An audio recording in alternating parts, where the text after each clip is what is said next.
سلام، خبرهای رادیوی آزادی را از روز جمعه 27 مارت من خیرمان بقازاده تقدیم میکنم.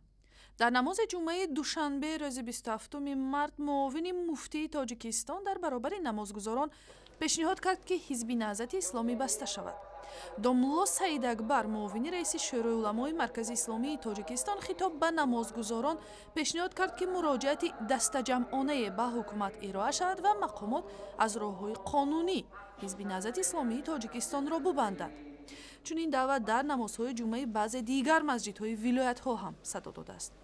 روزی از این پیش نامه‌ای از جمله در میان مطبوعات هم پهن شد که در آن نفر با تاکید به نبودن ضرورت فعالیت حزب نهضت اسلامی به بستن آن دعوت می‌کند.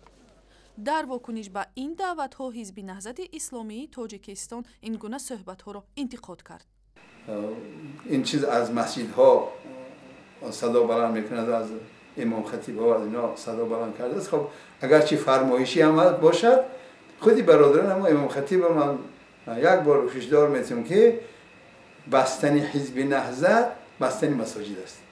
در انتخابات اخیری پارلمانی حزب نهضت تنها 1.6% آوازها را به دست آورد که از جانب این حزب چون تقلب و غیر واقعی محکوم شد. امام علی رحمان رئیس جمهوری تاجیکستان از همه سفارتخانه‌های کشورش خواست برای بیرون آوردن شهروندان تاجیکستان از یمن تمام تلاش خود را به خرج دهند. از این پیش وزارت امور خارجه تاجیکستان گفت در پی متشنج شدن وضع امنیتی در یمن تصمیم گرفته است شهروندان کشور را با کمک مقامات و هم شرکت‌های روسی فعال در یمن به تاجیکستان برگرداند. وزارت میگوید شماری دقیق شهروندانش را در یمن نمیداند چون در بسیار حالت‌ها آنها با راه‌های انفرادی به این کشور راه یافتند. باور می‌رود که در یمن حدوداً 200 شهروند تاجیکستان اساساً خادمان تیپ کار و زندگی میکنند که توسط شرکت‌های روسی به آنجا استخدام شدند.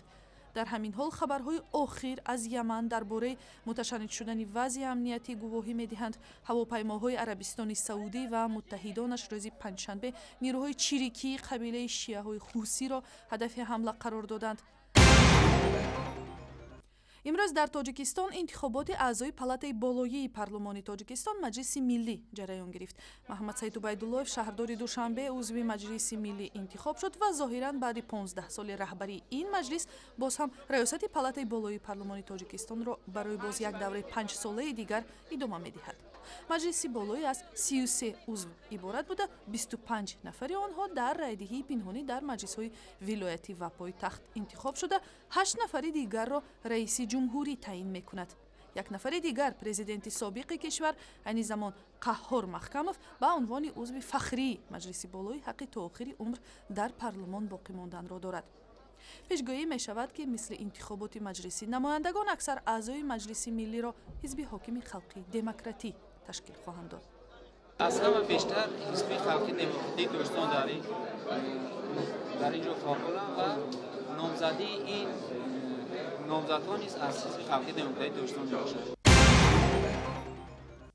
روز 27 مارت در قرارگاه وکالتدار حقوق بشری تاجیکستان در دوشنبه میز گرد در موضوع جلوگیری از شکنجه در محبس و بازداشتگاه‌های پیشکی برگزار شد.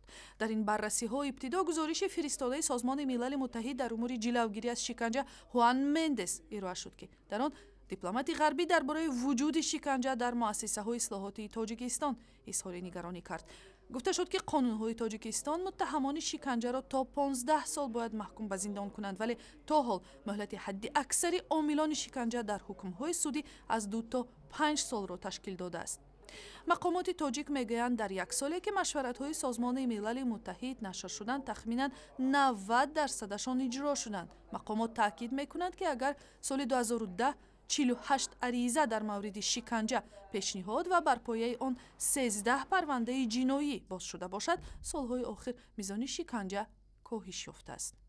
اگر در سال 2010 48 عریضه در مقامات حفظ حقوق بخیر گرفته شده باشد اوید به شکنجه و از آن 13 پرونده باز شده باشد، در سال 2013 16 عریضه و 4 پرونده باز شده، در سال 2014 باشد همگی 13 عریضه و 3 پرونده باز شده است.